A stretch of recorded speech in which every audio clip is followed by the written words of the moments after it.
Christmas ആണ്. അപ്പം അത് മാത്രമല്ല, ക്രിസ്മസ് എന്ന് മാത്രമല്ല, ഇതിന് മുന്നേ വർഗീയത ഉണ്ടായിട്ടുണ്ട്. ക്രിസ്മസ് വേറെ ഇവർ ട്രോളായിട്ട് ഇങ്ങനെ വിടുന്നുണ്ട്. ഇപ്പോൾ മലവാണന്മാർക്ക് പിന്നെ ഇപ്പോൾ BJP-ക്കാരെ ജയിപ്പിച്ച എന്തായിരിക്കും ഇപ്പോൾ മനസ്സിലായില്ലേ എന്നൊക്കെ പറഞ്ഞിട്ട് ഇങ്ങനെ ഓരോ രീതിയിൽ നഗരത്തിന് സമാധാനമല്ല. അപ്പം ഈ സമാധാനമല്ല എന്ന് പറയുമ്പോൾ നമ്മൾ സമാധാനം ഉണ്ടാക്കാൻ നമുക്ക് എന്തൊക്കെ കാര്യങ്ങളുണ്ടെന്ന് അറിയോ? പ്രത്യേകിച്ച് വിജയിച്ചത് പാലിക്കണം, ഇല്ലെങ്കിൽ നിങ്ങൾ ഹല്ലേലൂയ പാടേണ്ടി വരും ഞങ്ങള്. അപ്പോൾ ഇല്ലാതെയൊക്കെ അല്ലെങ്കിൽ ഒരു കൂട്ടത്തെ ഇല്ലാതെയൊക്കെ. അപ്പോൾ ഇന്നിപ്പോൾ ക്രിസ്മസ്, നാളെ പെരുന്നാൾ, മറ്റന്നാ പിന്നെ ഓണം, അങ്ങനെ ഓരോ ആൾക്കാർക്കും ഓരോ രീതിയിലുള്ള ആഘോഷങ്ങൾ ഇങ്ങനെ നമ്മുടെ കേരളത്തിൽ ഇഷ്ടംപോലെ ഉണ്ട്. അപ്പോൾ ഇനിയിപ്പോൾ പെരുന്നാളിനും ഓണത്തിനൊക്കെ ഇനി കരോളും അല്ലെങ്കിൽ നമ്മൾ പിന്നെ പള്ളിയിൽ ബാങ്ക് കൊടുക്കുന്നതിന് പകരമൊക്കെ ഇവരൊക്കെ എന്താ പറയുക, ഗണഗീതം.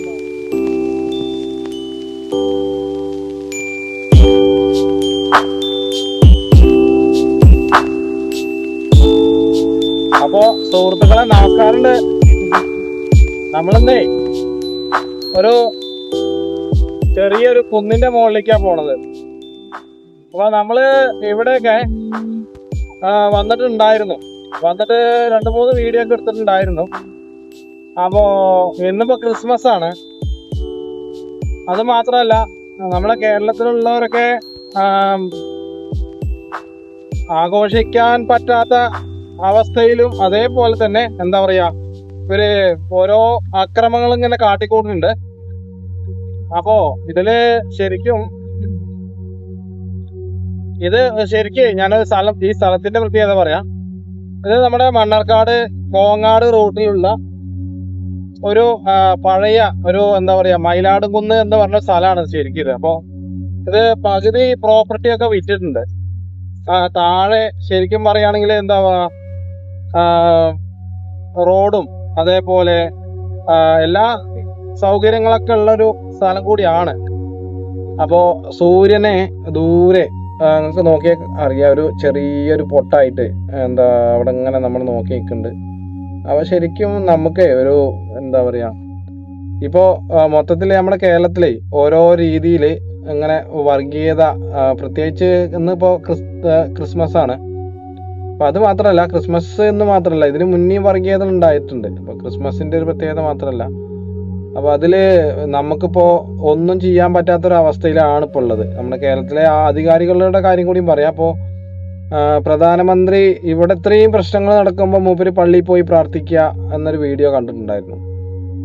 അപ്പോൾ അതൊക്കെ ഇത് ആർക്ക് വേണ്ടിയിട്ടാണ്, എന്തിനു വേണ്ടിയിട്ടാണ് എന്നൊന്നും നമുക്കൊരു എന്താ പറയുക, ഊഹാപോഹങ്ങൾ മാത്രമേ ഉള്ളൂ. കാരണം ഒക്കെ വാർത്തകളിൽ വരുന്നതൊക്കെ പിന്നെ വർഗീയത, അവിടെ ക്രിസ്ത്യൻസുകളെ അവര് സമ്മതിക്കില്ല, കരോള് പാടാൻ പറ്റില്ല, അതേപോലെ ഭക്തിഗാനങ്ങൾ പാടാൻ കഴിയുന്നില്ല, അവിടെയുള്ള സാധനങ്ങളൊക്കെ ചവിട്ടി തീർപ്പിച്ച് അവര് ജയ് ശ്രീരാം എന്നാണ് വിളിക്കുന്നത്.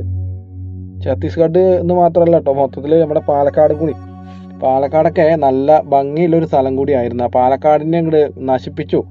ഇപ്പോൾ അത് മാത്രമല്ലേ, വേറെ ഇവര് ട്രോളായിട്ട് ഇങ്ങനെ വിടുന്നുണ്ട്. ഇപ്പോൾ മലവാണന്മാർക്ക് പിന്നെ ഇപ്പോൾ BJP-ക്കാരെ ജയിപ്പിച്ച എന്തായിരിക്കും ഇപ്പോൾ മനസ്സിലായില്ലേ എന്നൊക്കെ പറഞ്ഞിട്ട് ഇങ്ങനെ ഓരോ രീതിയിൽ ട്രോളിങ് ഇങ്ങനെ ഇട്ടുകൊണ്ടിരിക്കുന്നുണ്ട്. അപ്പോൾ നമ്മൾ ഇപ്പോൾ ഈ വർഗീയതയും കൊണ്ട് വന്നിട്ട് എന്താണ് കാര്യം എന്ന് നമ്മൾ ചിന്തിക്കുന്നത്. കാരണം ഈ വർഗീയത എത്രത്തോളം ഉണ്ടാവും, ഒരാളെ ഇവിടെ ഇല്ലാതെയൊക്കെ അല്ലെങ്കിൽ ഒരു കൂട്ടത്തെ ഇല്ലാതെയൊക്കെ. അപ്പോൾ ഇന്നിപ്പോൾ ക്രിസ്മസ്, നാളെ പെരുന്നാൾ, മറ്റന്നാ പിന്നെ ഓണം, അങ്ങനെ ഓരോ ആൾക്കാർക്കും ഓരോ രീതിയിലുള്ള ആഘോഷങ്ങൾ ഇങ്ങനെ നമ്മുടെ കേരളത്തിൽ ഇഷ്ടംപോലെ ഉണ്ട്.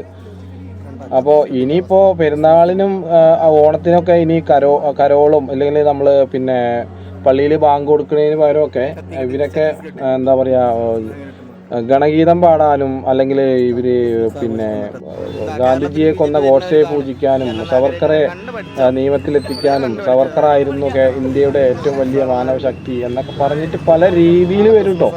ഇതിപ്പോൾ ഇങ്ങനെയാണെങ്കിൽ കേരളത്തിൽ എത്താനൊന്നും ഇനിയില്ല. അപ്പോൾ 5 വർഷം ഭരണാധികാരികൾക്ക് വേണ്ടി നമ്മൾ കാത്തിരിക്കണോ എന്ന് പറയുന്നുണ്ട്. ശരിക്കും ജനങ്ങൾക്ക് വേണ്ടിയിട്ടല്ല ഈ തെരഞ്ഞെടുപ്പും കാര്യങ്ങളൊക്കെ ചെയ്യുന്നത്. ജനാധിപത്യത്തെ നമ്മുടെ പിന്നെ കേന്ദ്രത്തിലെ എന്താ പറയുക, കേന്ദ്രം കൊന്നു. ജനാധിപത്യത്തെ മരവിപ്പിച്ചു. ഇഞ്ചിഞ്ചായിട്ട് ഇങ്ങനെ എന്താ പറയുക, അനിസ്പ്രേയുടെ പരസ്യം നമ്മൾ കണ്ടിട്ടില്ലേ പണ്ട്, ഇപ്പോഴൊന്നും ഇല്ലല്ലോ, അനിസ്പ്രേ പൊടി പോലും ഉണ്ടാവില്ല എന്ന് പറഞ്ഞ പോലെ അത് അങ്ങനെ ഒരു രീതിയിലാക്കി. ഇവിടെ ഇപ്പോൾ നമ്മളിപ്പോൾ ഇന്ത്യയിൽ അല്ലെങ്കിൽ കേരളത്തെ സംബന്ധിച്ച് നമുക്ക് പറയാം, മലപ്പുറത്ത് പോയിട്ട് ഒരു അനുഭവം പറയണ്ടായി. പ്രത്യേകിച്ച് മുസ്ലിങ്ങളെ കുറിച്ചിട്ട് മലപ്പുറത്തെ രീതി അല്ലെങ്കിൽ കാഴ്ചകളൊക്കെ വേറെ വ്യത്യസ്ത നല്ല അഭിപ്രായം ഉണ്ട്, ഇല്ല എന്നല്ല കേട്ടോ. പക്ഷെ എന്നിരുന്നാലും ചില ആൾക്കാർ അങ്ങനെയല്ല. ഇപ്പം 5 വിരലും 5 സ്വഭാവമല്ലല്ലോ. ഏറ്റവും നല്ലത് ചെറിയ വിരലാണ്. അത് നിങ്ങളൊക്കെ എപ്പോഴും പാഠത്തിലുണ്ടായിരിക്കും. അപ്പോൾ ഇവര് ഒരാൾ അനുഭവം പറയണത് എന്താ വെച്ച് കഴിഞ്ഞാൽ, എവിടുന്നോ വന്നൊരു യാത്രക്കാരൻ, ഒരു ഫാമിലി ഉണ്ട് അവർക്ക്. അപ്പോൾ കുട്ടികൾക്ക് വിശക്കുന്നുണ്ട് എന്ന് പറഞ്ഞു. അപ്പോൾ ഒരു ഹോട്ടലിൽ ചെന്നപ്പോൾ അവർ പകുതി എന്നല്ല പൂർണ്ണമായിട്ടും അടച്ചിട്ടുണ്ടായിരുന്നു എന്ന് പറഞ്ഞു. അപ്പോൾ ഇവരെ കണ്ടിട്ട് ഇവർ അടയ്ക്കാൻ വേണ്ടി നിൽക്കുകയായിരുന്നു. അപ്പോൾ ഇവരെ കണ്ടപ്പോൾ ഇവർ ഭക്ഷണം ചോദിച്ചു, മകന് വേണ്ടിയിട്ടാണ്. അപ്പോൾ മകന് വിശക്കുന്നുണ്ട് എന്ന് പറഞ്ഞു. അപ്പോൾ ശരി നിങ്ങൾ വന്നോളി എന്ന് പറഞ്ഞിട്ട് അവർ ഭക്ഷണം ഉണ്ടാക്കി കൊടുത്തിട്ട്, അത് മാത്രമല്ല അവർ പൈസയും കൂടി മേടിച്ചില്ല എന്ന് പറഞ്ഞു. അപ്പോൾ അത്ര നല്ലൊരു സ്ഥലം കൂടിയാണ് മലപ്പുറം എന്ന് പറയുമ്പോൾ. അതിൽ മൊത്തത്തിൽ മലപ്പുറമുള്ള ആൾക്കാർ കേരളത്തിലെ പല സ്ഥലങ്ങളും ഉണ്ടാവും. അപ്പോൾ അവിടെയൊക്കെ സ്നേഹത്തിൻ്റെ ഇതുണ്ട്. അതൊക്കെ ചില ആൾക്കാർ നമ്മുടെ രീതിയിലുണ്ട്. ഇപ്പോൾ പാലക്കാടിൽ വെച്ചിട്ട് കരോൾ സംഘത്തെ, അതായത് ചെറിയ കുട്ടികൾ 10, 15, 16, 20 വയസ്സായ കുട്ടികളാണ് അധികം കരോളിൻ്റെ ഇതിന് ഇറങ്ങുക. അപ്പോൾ അവർ എന്താ വെച്ച് കഴിഞ്ഞാൽ അവർക്കൊരു എൻ്റർടൈൻമെൻ്റ് ആണ് അത്. അല്ലാതെ ഇപ്പോൾ ഒരാളെ ദ്രോഹിക്കാനോ അല്ലെങ്കിൽ ഏതെങ്കിലും ഇത്രയും കാലം നമ്മൾ ക്രിസ്മസ് ആഘോഷിച്ചല്ലേ, പെട്ടെന്ന് ഇങ്ങനെയൊക്കെ ആകുമ്പോൾ. അപ്പോൾ അതിൽ പറയണത് BJPയുടെ ഒരു പ്രതിനിധി പറയണത്, വിവരമില്ലാത്തതിൻ്റെ ഏറ്റവും വലിയ മാതൃക അയാളാണ് എനിക്ക് തോന്നുന്നത്. കാരണം അവൾ പറയാണ് മദ്യപിച്ചിട്ടാണ് അല്ലെങ്കിൽ ലഹരി ഉപയോഗിച്ചിട്ടാണ് കരോൾ സംഘത്തും പാടാൻ വരുന്നത്. അപ്പോൾ ഇതൊക്കെ മനഃപൂർവ്വം ഇവർ തിരഞ്ഞെടുത്ത് ഉണ്ടാക്കുകയാണ്. അല്ലാതെ ഇപ്പോൾ ഇതിൽ വേറെ ഒരു തെറ്റും ഞാൻ കാണുന്നില്ല, നമ്മളും കാണുന്നില്ല. പക്ഷെ ഇതൊക്കെ അറിയുന്ന ഒരാളുണ്ട് തീർച്ചയായിട്ടും, അയാളെയാണ് ശരിക്കും നമ്മൾ ചോദ്യം ചെയ്യേണ്ടത്. കാരണം ആദ്യം പറഞ്ഞ പോലെ, നമ്മൾ വാർത്തകൾ കണ്ട പോലെ ഇത്രയും പ്രശ്നങ്ങൾ നടക്കുമ്പോൾ ക്രിസ്ത്യാനികൾക്കെതിരെ ക്രിസ്മസിൻ്റെ ഇത് മാത്രമായിട്ടില്ല, ഇനിയിപ്പോൾ ക്രിസ്മസ് കഴിഞ്ഞാൽ ഇവർക്കത് വർഗീയത അല്ലെങ്കിൽ എന്താ പറയുക, ദേഷ്യം വൈരാഗ്യം കൂടും. അത് പാർട്ടിയിലുള്ള ആൾക്കാർ ഇങ്ങനെ കൂട്ടി കൊടുക്കും. അപ്പോൾ അതിനനുസരിച്ചിട്ടുള്ള ഓരോ കാര്യങ്ങളും ഇങ്ങനെ വന്നുകൊണ്ടേയിരിക്കും. അപ്പോൾ ഇതൊക്കെ നമുക്ക് നിർത്താവുന്നത് തന്നെയാണ്. അപ്പോൾ പ്രധാനമന്ത്രി പള്ളിയിൽ പോയിട്ട് പ്രാർത്ഥിക്കാം, മോദിക്ക് വേണ്ടിയിട്ട് പ്രത്യേക പരിഗണനയായിട്ടുള്ള പ്രാർത്ഥനകൾ ചൊല്ലുക. ഇവിടെ ഇത്രയും പ്രശ്നങ്ങൾ നടക്കുമ്പോൾ അപ്പോൾ ഇതൊക്കെ ഇതൊക്കെ എന്താണ് ഇവരൊക്കെ ഉദ്ദേശം? ഇതൊക്കെ ശരിക്കൊരു എന്താ പറയുക പ്ലാൻ തന്നെ ഉണ്ട്. അത് D ആണോ C ആണോ ഒന്നും നമുക്കറിയില്ല. പക്ഷെ എന്തായാലും ഇത് എന്തോ ഒരു ഒളിഞ്ഞ് കളിക്കുന്നുണ്ട്, വല്ലാത്തൊരു ഇത് ഒളിഞ്ഞ് കളിക്കുന്നുണ്ട് തീർച്ചയായിട്ടും. അപ്പോൾ നമ്മൾ മലയാളികളായ നമ്മൾ അവരത് പറഞ്ഞു, അവരിത് പറഞ്ഞു, അല്ലെങ്കിൽ നിങ്ങൾ അവിടെ ഇത് ചൊല്ലി ഇവിടെ ഇത് പറയണ്ടായി, ഇത് ജാതിയാണ്, ഇത് മതമാണ്, ഞങ്ങൾ ഹിന്ദുവാണ്, ഞങ്ങൾ മുസ്ലിമാണ്, നമ്മൾ ക്രിസ്ത്യനാണ് എന്നൊക്കെ പറഞ്ഞിട്ട് നടക്കാതെ നമുക്ക് നമ്മുടേതായ ഇവിടെ ഇപ്പോൾ തിരുവനന്തപുരത്തുകാരും പാലക്കാട്ടുകാരുമാണ് ശരിക്കും കുടുങ്ങിയത്. കാരണം തിരുവനന്തപുരത്തെ ശരിക്കും ഇപ്പോൾ രാജീവ് ചന്ദ്രശേഖരനെ പറയുന്നുണ്ട്, അതേപോലെ ജോൺ ബ്രിട്ടാസ് പറയുന്നുണ്ട്, നമ്മൾ ഇത്രയും കാലം പണത്തിന് വേണ്ടിയിട്ടാണ് നമ്മൾ ശരിക്കും ജീവിക്കണത് തന്നെ ഇപ്പോഴും. അപ്പോൾ ഈ പണത്തിന് വേണ്ടി ജീവിക്കുന്ന പണത്തിലെ മഹാത്മാഗാന്ധി അത് നമുക്കൊരു ആശ്വാസം തന്നെയായിരുന്നു. അപ്പോൾ ഏത് നാട്ടിൽ പോയാലും എവിടെ നിന്നാലും മഹാത്മാഗാന്ധിയുടെ ഒരു മുഖം കണ്ടു കഴിഞ്ഞാൽ അല്ലെങ്കിൽ ഒരു ഫോട്ടോ കണ്ടു കഴിഞ്ഞാൽ നമുക്ക് തീർച്ചയായിട്ടും നമുക്ക് വലിയൊരു സമാധാനം തന്നെയാണ്. അപ്പോൾ ഈ മഹാത്മാഗാന്ധിയുടെ ഫോട്ടോ ഇനി എടുത്ത് കളയുക എന്ന് പറയുമ്പോൾ നമുക്ക് ഇനി മഹാത്മാഗാന്ധിയെ കുറിച്ചിട്ട് ഓർമ്മകൾ മാത്രമായിരിക്കും. അപ്പോൾ അങ്ങനത്തെ ഒരു കാലം കൂടിയും വരുമ്പോൾ നമ്മൾ ഇനി എന്ത് ചെയ്യും എന്നാണ് ഇപ്പോൾ നമ്മൾ ഏറെ ചിന്തിക്കേണ്ട ഒരു വിഷയം കൂടി. അത് എടുത്ത് കളയുമെന്ന് പറഞ്ഞാൽ അവർ എടുത്ത് കളയും. ഇപ്പം നമ്മുടെ കേരളത്തിലെ സംസ്ഥാന മന്ത്രിയെ പോലെ ആയിരിക്കില്ല, കേരളയിൽ വരും, അതേപോലെ തന്നെ ഒരുപാട് തുറമുഖം വരും, വയനാട് വരും. ഇവിടെ ഈ കുന്നിൻ്റെ മുകളിൽ നിന്നേ നിൽക്കുമ്പോൾ അവിടെ പള്ളിക്കുറുപ്പ് മഹാവിഷ്ണു ക്ഷേത്രത്തിലെ അമ്പലത്തിലെ പാട്ട് ഇങ്ങനെ കേൾക്കുന്നുണ്ട്. അപ്പോൾ രാവിലെ നമ്മൾ ഉണരുന്നത് അമ്പലത്തിൻ്റെ അടുത്തുള്ള ആൾക്കാരാണെങ്കിൽ നമ്മൾ പാട്ട് കേട്ടിട്ടായിരിക്കും. പിന്നെ അതേപോലെ തന്നെ പള്ളിയിലെ ബാങ്ക് വിളി കേട്ടിട്ടായിരിക്കും, അല്ലെങ്കിൽ നമ്മൾ അലാറം വെച്ചിട്ടായിരിക്കും തീർച്ചയായിട്ടും പക്ഷെ എന്നിരുന്നാലും ഇതൊക്കെ നമ്മൾ പഴയ കുട്ടിക്കാലത്തൊക്കെ കേട്ട് പരിചയമുള്ള പല്ലവികളാണ്. അപ്പോൾ പാട്ട്, ബാങ്ക് വിളി, അതേപോലെ പള്ളിയിൽ നിന്നുള്ള മണിമുഴക്കം, അതൊക്കെ ഒരു അടയാളങ്ങളാണ് നമ്മുടെ കേരളത്തിൻ്റെതായിട്ടുള്ളത്. അപ്പോൾ ഇതൊക്കെ ഇനി നിർത്തലാക്കാൻ പോവും. അതൊക്കെ ഇനി വരും കാലങ്ങളിൽ നമുക്ക് നമ്മുടെ ചരിത്രങ്ങളൊന്നും ഉണ്ടാവില്ല. അതിപ്പോൾ എങ്ങനെയാണ് എന്നൊക്കെ മാറ്റങ്ങൾ ഇപ്പോൾ ഓരോ രീതിയിൽ കേന്ദ്രം ഇപ്പൊ മുഖ്യമന്ത്രി പിണറായി വിജയൻ തന്നെ നമ്മുടെ അടുത്ത് പറഞ്ഞിട്ടുണ്ട്, കേന്ദ്രം നമ്മുടെ കേരളത്തെ ഒരുപാട് രീതിയിൽ വേണ്ടാത്ത രീതിയിൽ പിന്നെ ദ്രോഹിക്കുന്നുണ്ട് എന്നുള്ളത്. അപ്പൊ ഈ ദ്രോഹിക്കുക പറഞ്ഞു കഴിഞ്ഞാൽ നമ്മൾ തന്നെയാണ് ഇതിന് കാരണം കേട്ടോ. അത് വേറെ കാരണം എന്ന് പറഞ്ഞാൽ നമ്മളിപ്പോ PM ശ്രീ പദ്ധതി എന്ന് പറഞ്ഞൊരു പദ്ധതിയിൽ ഒപ്പിട്ടു. ഈ ഒപ്പിട്ടത് ഈ മുഖ്യമന്ത്രി അല്ലാതെ നമ്മുടെ ഏറ്റവും വലിയ വിദ്യാഭ്യാസ മന്ത്രി ശിവൻകുട്ടി ഇവര് പോലും അറിഞ്ഞിട്ടില്ല എന്ന് പറയുന്നത്. അപ്പൊ ഇത് ആർക്ക് വേണ്ടിയിട്ടാണ് ഈ PM ശ്രീയിൽ ഒപ്പിട്ടത് എന്നും കൂടി നമ്മൾ ഏറെ ഒരുപാട് ചിന്തിക്കേണ്ടതുണ്ട്. അപ്പോ ഇതിലൊക്കെ നമ്മൾ വളരെ വളരെ ദുഃഖിക്കും. അപ്പോ ഇനി പറയണതേ, നമ്മള് ഇതിപ്പോ നിങ്ങള് ഗ്രൗണ്ട് കണ്ടു. ഗ്രൗണ്ട് പറഞ്ഞാൽ ഏകദേശം നല്ല വിശാലമായ സ്ഥലം കേട്ടോ. ഇപ്പൊ വൈകുന്നേരം ഇനിയിപ്പോ സൺസെറ്റ് ഒന്നും കാണാൻ കഴിയില്ല. അപ്പൊ നിങ്ങളിപ്പോ ഏകദേശം കണ്ടിട്ടുണ്ട് അവിടെ മഞ്ഞ് മൂടിയ പോലുള്ള, അതായത് പുകയാണോ മഞ്ഞാണോ ഒന്നും കൂടി അറിയാൻ കഴിയുന്നില്ല, അത്രയും മൂടിപ്പോയിനു. അപ്പൊ ഡൽഹിയുടെ കാര്യം തന്നെ നമുക്ക് പറയാം, മൂന്നാറും ബാക്കിയുള്ള സ്ഥലങ്ങളൊന്നും പറയണ്ട. അപ്പോ അവിടത്തേക്ക് അന്തരീക്ഷം വളരെ ശ്വാസം മുട്ടിയിട്ടാണ് ഓരോ ആൾക്കാർ ജീവിക്കുന്നത്. അവിടെ പിന്നെ ചെങ്കോട്ട, അതേപോലെ തന്നെ ന്യൂഡൽഹിയുടെ മെയിൻ സ്ഥലങ്ങൾ, അത്രയും സെക്യൂർ ആയിട്ടുള്ള സ്ഥലങ്ങള്, അതൊക്കെ മൊത്തം പുക കൊണ്ട് മൂടിക്കാണ്. വാഹനങ്ങളുടെ കാര്യം പറയുന്നുണ്ട്. പിന്നെ അതേപോലെ തന്നെ തിങ്ങിപ്പാർക്കണ ജനങ്ങള് അവിടെ ഈ വേസ്റ്റും കാര്യങ്ങളൊക്കെ കത്തിച്ചിട്ട് അതൊന്നും നിയന്ത്രിക്കാനുള്ള കഴിവ് അല്ലെങ്കിൽ ചുമതല അവിടെയുള്ള ആൾക്കാർക്ക് ഇല്ലാന്നാണ് ശരിക്കും എന്ന് മനസ്സിലാക്കാൻ കഴിയുന്ന ഒരു കാര്യം. അതൊക്കെ എന്നോ ഇവര് ശരിയാക്കി കൊടുക്കേണ്ടതാണ്. അതിലിപ്പോ എന്താ വെച്ച് കഴിഞ്ഞാല് അവിടെ പിന്നെ വായുവിന്റെ മലിനീകരണം ഭയങ്കര മോശമാണ്. 400, 500, 600 വരെയൊക്കെ എത്തുന്നുണ്ടെന്നാ പറയുന്നത്. അപ്പോ അത് എത്രത്തോളം അപകടമാണ് എന്നുള്ളത് ഇവിടുത്തെ സർക്കാർ ജനങ്ങളെ കുറിച്ചിട്ടുള്ള വല്ല കാര്യം അറിയുന്നുണ്ടോ? പിന്നെ ഏറ്റവും കൂടുതൽ വൃത്തിയാണ്, ഏറ്റവും കൂടുതൽ ഭംഗിയാണ് എന്ന് നമ്മുടെ ഇന്ത്യയെ കുറിച്ചിട്ട് ഓരോ ആൾക്കാർ പറയാറുണ്ട്. അത് ഭംഗിയുള്ള സ്ഥലങ്ങൾ നമ്മൾ കാണുമ്പോൾ ഭംഗി എന്ന് തന്നെയല്ലേ പറയുള്ളൂ, മോശമുള്ള ഇതൊന്നും അറിയില്ല നമ്മള്. അപ്പോ ന്യൂഡൽഹി അല്ലെങ്കിൽ പിന്നെ താജ്മഹൽ, അതേപോലെ ഒരുപാട് ചരിത്രപരമായിട്ടുള്ള കാര്യങ്ങൾ നമ്മുടെ ഇന്ത്യയിലുണ്ട്, അതേപോലെ കേരളത്തിലുണ്ട്. ഇതൊന്നും ഇവർക്ക് നല്ല രീതിയിൽ ഒരിക്കലും ഫേസ്ബുക്കിന്റെ ഒരു വീഡിയോ കണ്ടു, ഒരു വിദേശത്തുള്ള ഒരു വനിത വന്നിട്ട് അവര് താജ്മഹലിന്റെ കുറച്ച് ഇപ്പുറത്തുള്ള ഭാഗങ്ങൾ എടുത്തപ്പോ അതില് കാണുന്നത് മൊത്തം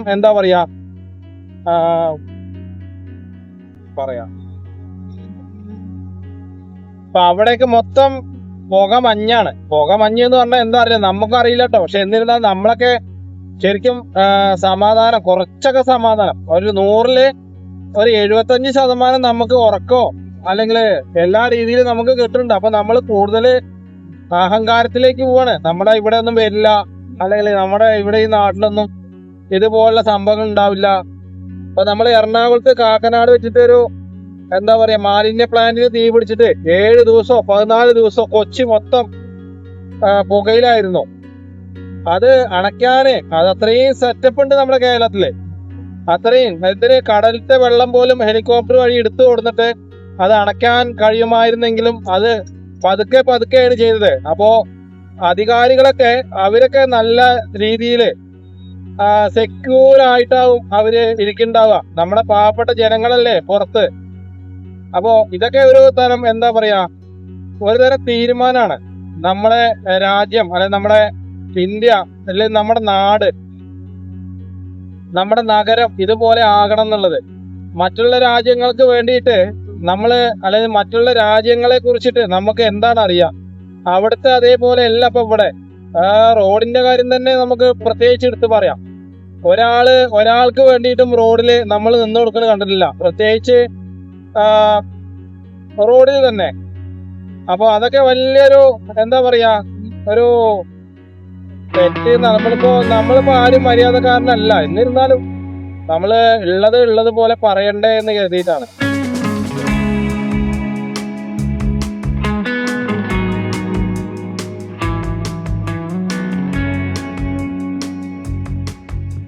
നമ്മള് അങ്ങനെ നഗരത്തിൽ എത്തിയിരിക്കുകയാണ്. അപ്പോ ഇനിയിപ്പോ നഗരത്തിന്റെ പ്രത്യേകത പറയണ്ടല്ലോ. ഇന്നിപ്പോ ക്രിസ്മസ് ആയതുകൊണ്ട് നാളെ ഇപ്പൊ നല്ല തിരക്കാവും. ഇന്ന് തിരക്ക് കാര്യമായിട്ടില്ല, എന്നിരുന്നാലും നമ്മള് റോഡിലൊക്കെ പ്രത്യേകം ശ്രദ്ധിക്കണം കേട്ടോ. കാരണം റോഡിലൊക്കെ ഒന്നാമത് ഇപ്പൊ എല്ലാവർക്കും തിരക്കാണ്, ക്രിസ്മസിന്റെ എന്ന് മാത്രമല്ല മൊത്തത്തില്. അപ്പോ അവിടെയൊക്കെ നിങ്ങള് സംയമനം പാലിക്കണം, ഇല്ലെങ്കിൽ നിങ്ങള് ഹല്ലേലൂയ പാടേണ്ടി വരും ഞങ്ങള്. അപ്പോ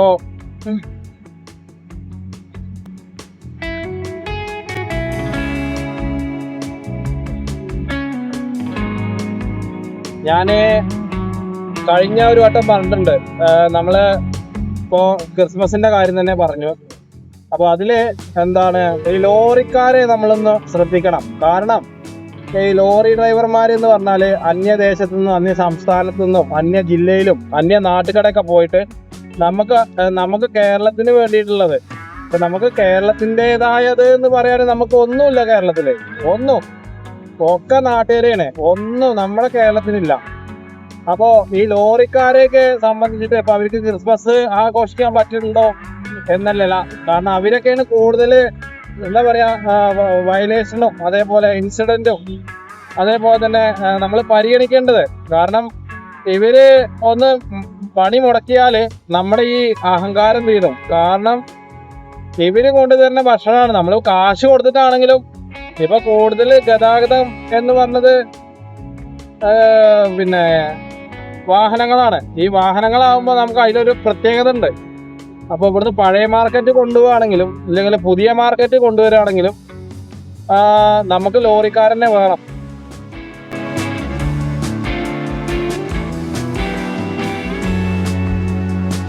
ഞാൻ ആദ്യം പറഞ്ഞ പോലെ ഒരാള് വിട്ടു കൊടുക്കില്ല.